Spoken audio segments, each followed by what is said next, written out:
Welcome to the next episode of the BRIO in the Box podcast. Today we are featuring our grass-fed collagen.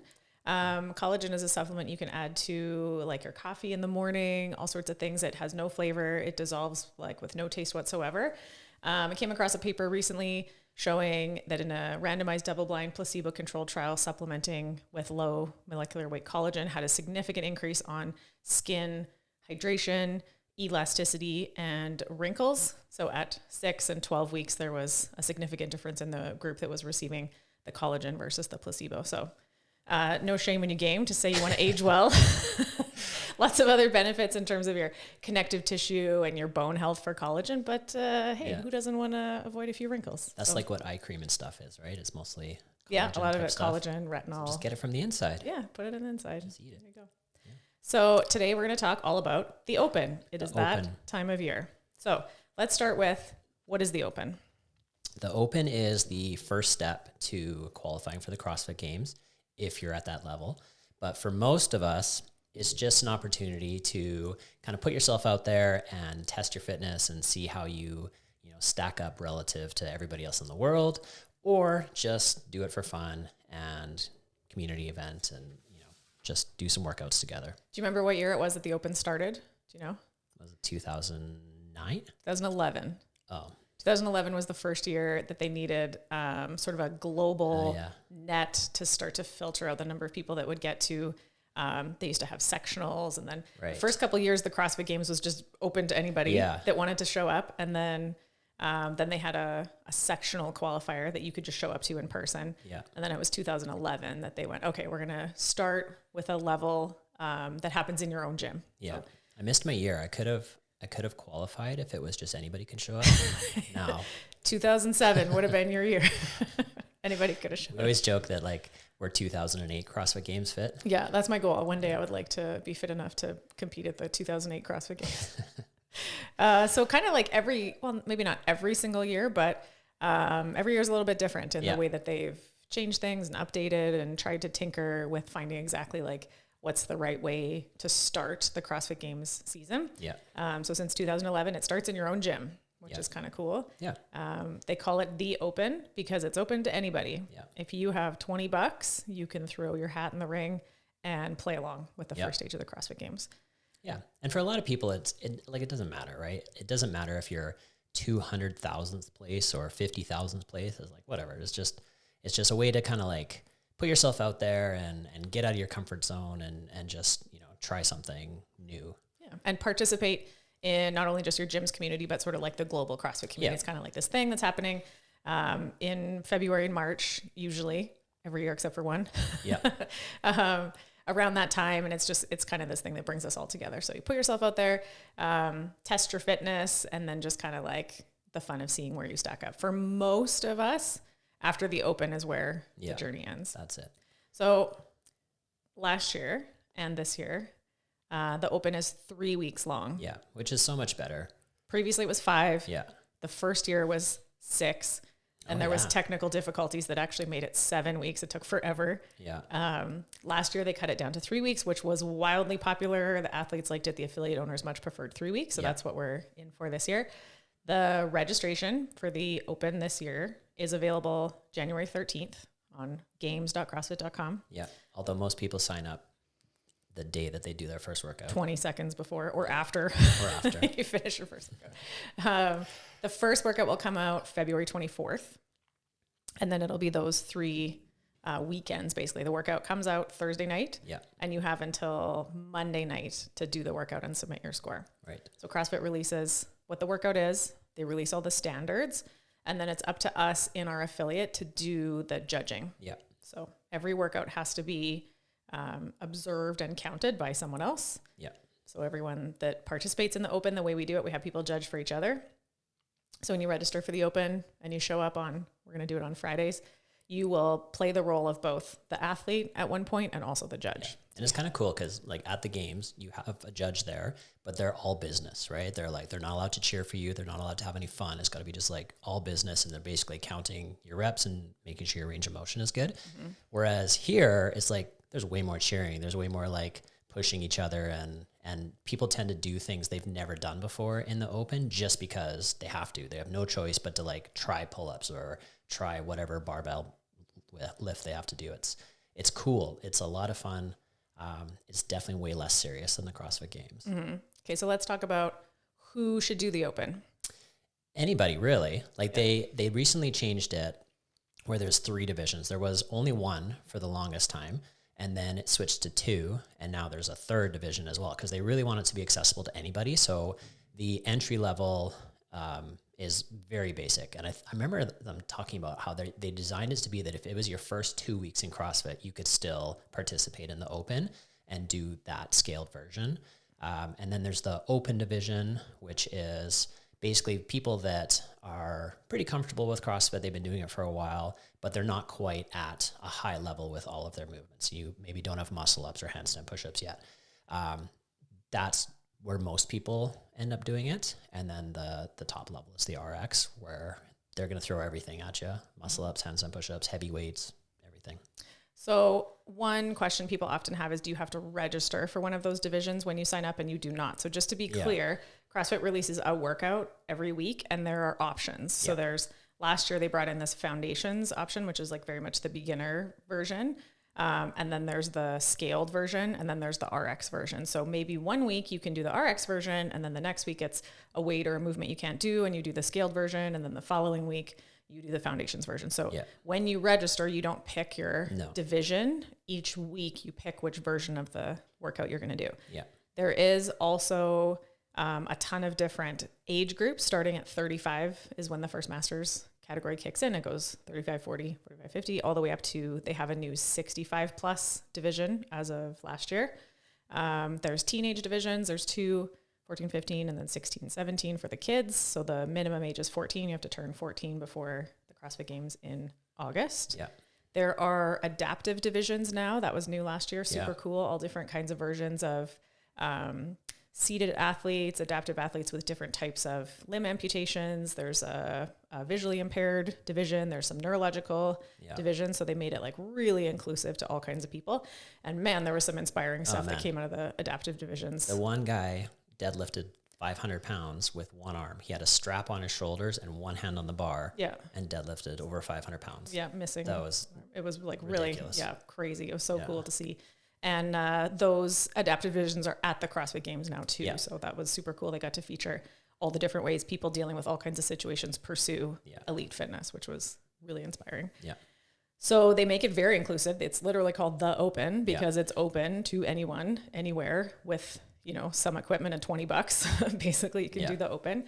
And it's kind of like, I look at it like it's the same with our whiteboard, right? Like the scores and numbers on the whiteboard that we write down every day, it doesn't matter.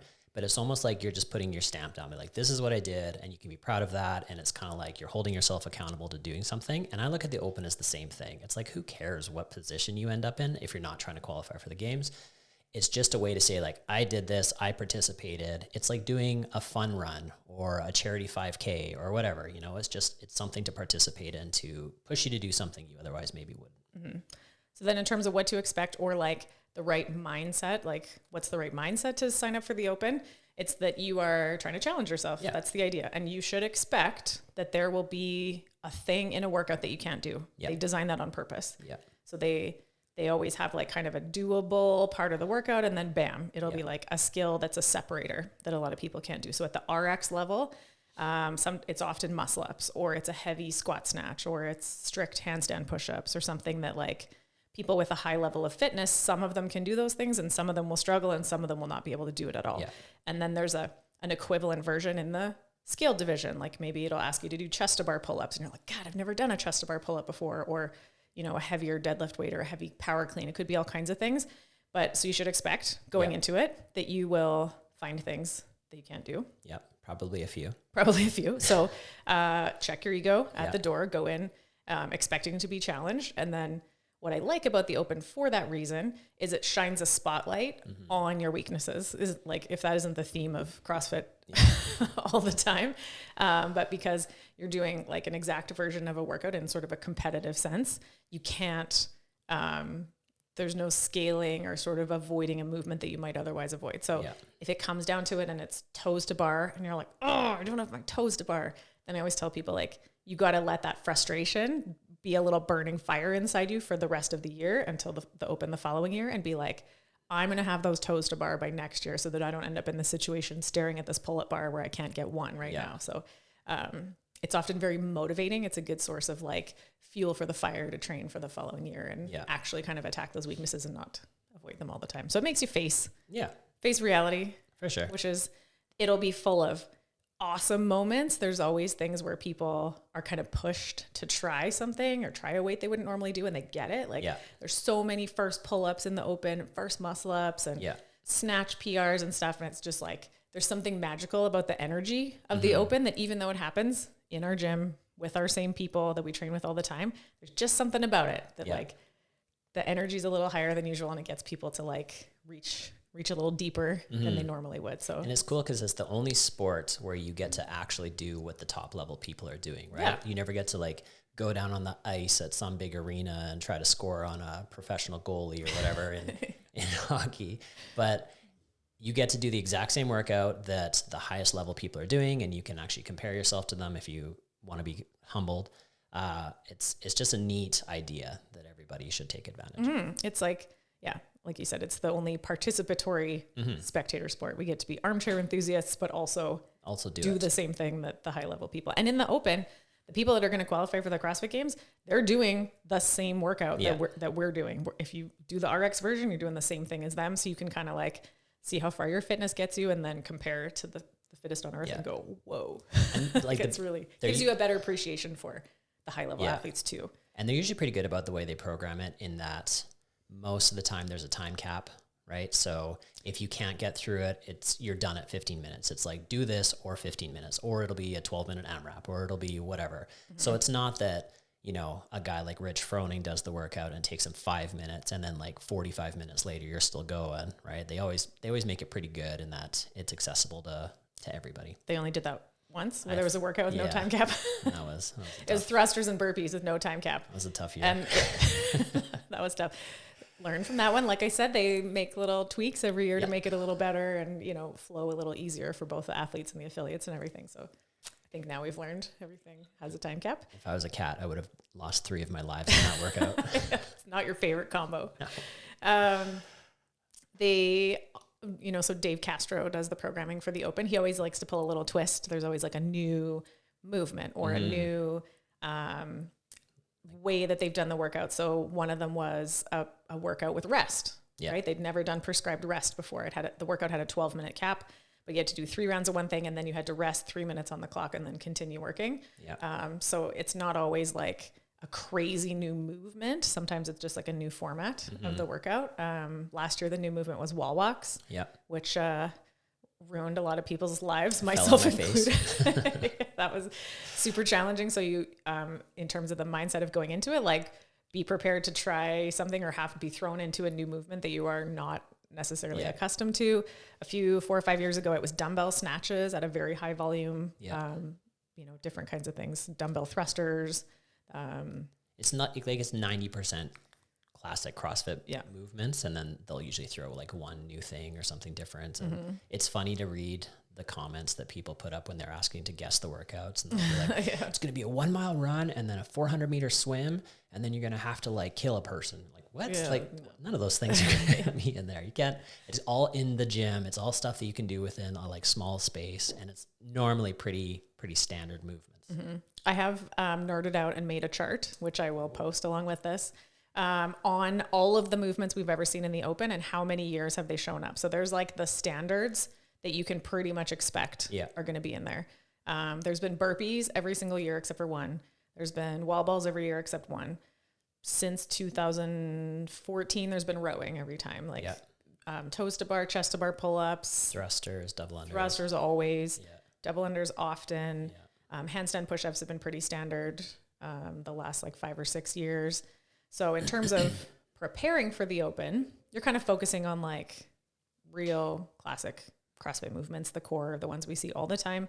The workouts are, pretty core classic CrossFit, couplets and triplets, occasionally a chipper. that they'll throw in there. And it's just going to be a combo that challenges, stamina, sort of interference fatigue of like multiple things involving the shoulders or, that kind of thing where you're just, how much does your muscle stamina and your fitness hold up? It's more of the stuff that we do all the time. It's just that it's programmed for a higher level athlete than we often see in a regular CrossFit gym, because they have to program it to make it difficult for Vellner, right? Mm-hmm. And like that guy can snatch like close to 300 pounds, and our strongest athletes are not even close to that. So it's like you're going to see some crazy stuff, but they generally make it so that you have to earn your way up to those crazy things. Mm-hmm.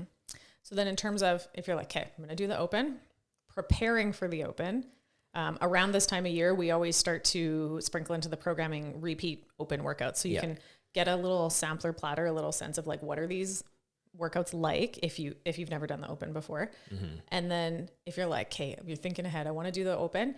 My recommendation would be when those open workouts come up in our rotation, you pick the RX or scaled or foundations version and you do it exactly like you would in the open and kind of just like see how it feels, see what happens, and get a sense of like what those workouts are like. Yeah. Also in terms of preparing, you're going to be judged. You're going to have someone not only counting your reps, but evaluating that you're upholding the standard. So CrossFit doesn't care if your hips or your ankles are tight. You have to squat with your hips below your knees. You have to squat below parallel and you have to stand all the way up. So I would, not like we don't do that all the time, but pay extra close attention to the legitimacy of the range of motion of every one of your reps and also your counting. So that if your counting is sloppy when you're on your own and you're like, every time everyone else does 10, you do 8. Mm-hmm. And then holy shit factor comes the open when someone counts your reps and you're like, why am I 20% slower than everybody else? And you're like, oh, counting wasn't so good all year. So don't set yourself up for a shock. Really try to get used to moving to the standard. Yeah. I used to always say like, hold yourself to a high standard. It's not a high standard. It's just the standard. Yeah. Hold yourself to the standard. Do the thing. You don't have to go, above and beyond something crazy like that, but just get used to working at the standard of all the movements. Mm-hmm. How we're going to do things in the open. We've also switched things up. Of course. Lots of times and year over year, and every year is different. Last year, COVID year and all the restrictions and stuff, we couldn't. We like to make it a big community thing. Yeah. Last year we couldn't because we weren't allowed to have we were still at the 8 people class limit thing. So last year we just did it in the classes and just partnered people up, which was fun, but it lacked that like the energy and the community involvement that normally makes the open so special. Yeah. So this year we're excited we can get back to Friday night lights. Yeah. So we'll do heats of the workout on Friday nights. Kind of like a fun way to spend your Friday. What else are you going to do in February and March? There's nothing to do. Nothing else fun to do. So you come fitness with your friends, hang out. You will take the role of both the athlete and the judge. So you get to kind of stick around and hang out, and we can, have some beers after or whatever if we want. We just do the times based on how long the workout is. So if it's a 10-minute workout, you're signed up for a 20-minute heat or 25 minutes. So you do the workout, a little bit of transition time, and then you judge the other person or vice versa. Yep. So we don't know exactly what the times are until we get the workout, but it'll be Friday evening. Some of them are like 7 minutes. Some of them are 20 minutes. So we make the schedule once we know the workout on Thursday nights. And then something new we're going to do this year that we thought would be fun. Previous times, our policy has been one and done. Yeah. Unless you're trying to qualify for the next stage of something. So in other years, we have had teams at regionals every year up to 2018 when regionals was done. We've had masters go to the CrossFit Games. We had a bunch of masters athletes qualify for the masters semifinals last year. Mm-hmm.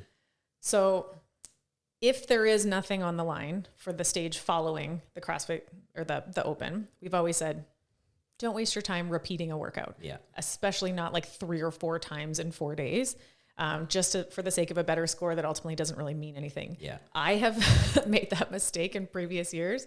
And then because your regular training gets just derailed by doing that during the week, I've ended up less fit at the end of the open because it would be like an entire week would go by and I'd done nothing but burpees and box jumps or something. And like had only spent my time just hammering myself on a handful of movements. And I think there's something about if you can have a second chance at it, if you're not happy with what you did, you're way more likely to kind of quit and give up on yourself. And in the real world and like real world testing circumstances, you often don't get a repeat. If you're doing like a live CrossFit competition, you don't get to be like, you know what? I'm not really happy with that score. I'm going to jump in on the next heat if that's cool, right? Yeah. It's I'm going to do it 2 days from now. Yeah, you just have to like give it everything you got and be like, this is where I'm at. So in previous years, that's how we did it. And I kind of like that mentality, piggybacking on what you're saying, of like, if nothing exists for you past the open, treat it like your own CrossFit Games. You've got one and done. This is your chance to shine. And if it doesn't go as well as you hoped or planned, you kind of let that fire fuel the training for the following year. But with that said, lots of people do like to have the opportunity to redo. And there are some people that can't make it in on Friday night, which is unfortunate because that's the fun, like community time. Yeah. So this year we are going to do an extra time on Sundays.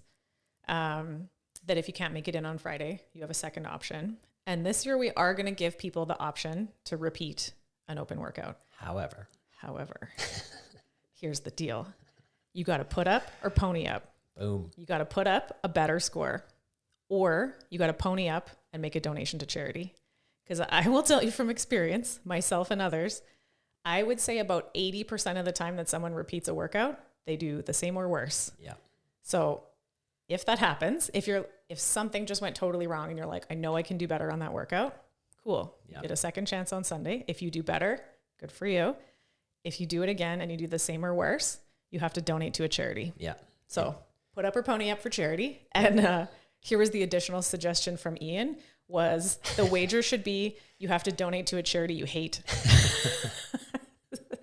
Which I thought was an extra little barb in there that what seemed like worthwhile. So maybe we'll make that part of the bargain. So you can pick the charity, and if you would like to make it one that you hate so that you're motivated to not have to donate to them, you can do that too. So if you do this the same or worse, you donate. If you do better, you don't have to donate. You can still donate if you want to. We just thought that would be a fun way to give people a chance. But then there's something on the line. Like you got to know you're gonna do better. Mm-hmm. But good way to raise some money and do something cool for others. Fun. We'll make it for charity. Yeah. Okay, so registration's open January 13th. Yep. You can sign up all the way until the minute before the first workout is has to be submitted. Yeah, like on the Monday. Yeah. So the first week, you can even do the first open workout without having officially registered, and then see how it goes, and then sign up after you've done it. Yeah. I know lots of people do that. Yeah. And they often try to make the first open workout very doable, so people are like, okay. I can do that. This year was handstand or wall walks and double unders, and everybody was like, God damn it.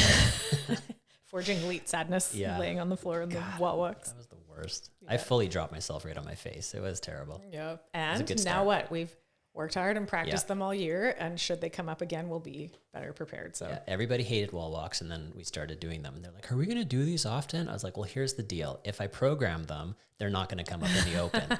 But if I don't program them, they're for sure going to come up in the open. So I'm just trying to like wager against Castro, I guess. Yeah.